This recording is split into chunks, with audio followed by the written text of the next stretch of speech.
నమస్తే welcome to Andhraprabha. ఏపీలో ఎన్నికల రాజకీయం అనూహ్య మలుపులు తిరుగుతుంది. షెడ్యూల్ విడుదల కావడంతో పార్టీలు వ్యూహాలు ముమ్మరం చేశాయి. ఎన్డీఏ కూటమి తొలుత బహిరంగ సభల్లో ప్రధాని మోదీ పాల్గొన్నారు. జగన్ తన ఎన్నికల మేనిఫెస్టోకు తుది రూపు ఇస్తున్నారు. అటు కాంగ్రెస్ ఈసారి ఎన్నికల్లో తమ సత్తా చాటుకోవాలని ప్రయత్నిస్తుంది. పీసీసీ చీఫ్గా బాధ్యతలు చేపట్టిన షర్మిల దూకుడుగా వెళ్తున్నారు. షర్మిల పోటీ చేసే స్థానంపై ఆ పార్టీ నాయకత్వం కూడా స్పష్టత ఇచ్చింది.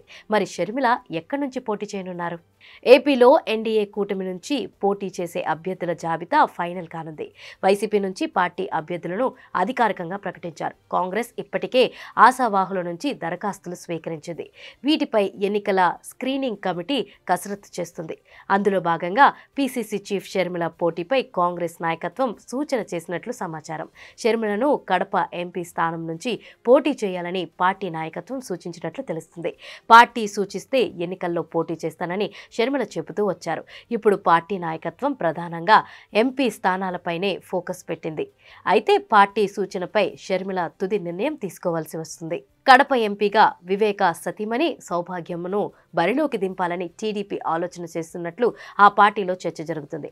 అయితే సౌభాగ్యమ్మను కాంగ్రెస్ నుంచి పోటీ చేయించాలనే మరో ఆలోచన తాజాగా జరిగిన వివేక సంస్కరణ సభల్లో ప్రతిపాదించినట్లు తెలుస్తుంది.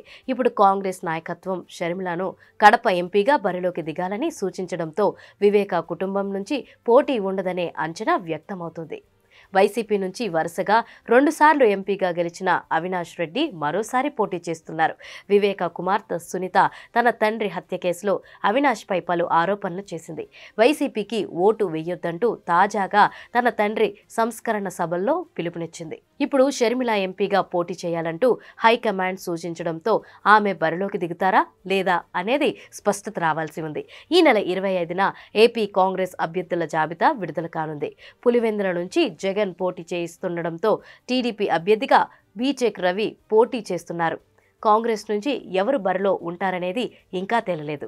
దీంతో షర్మిల ఎంపీగా పోటీ చేస్తారా లేక ఎమ్మెల్యేగా ఎన్నికల బరిలోకి దిగుతారా అనేది 1-2 రోజుల్లో స్పష్టత రానుంది.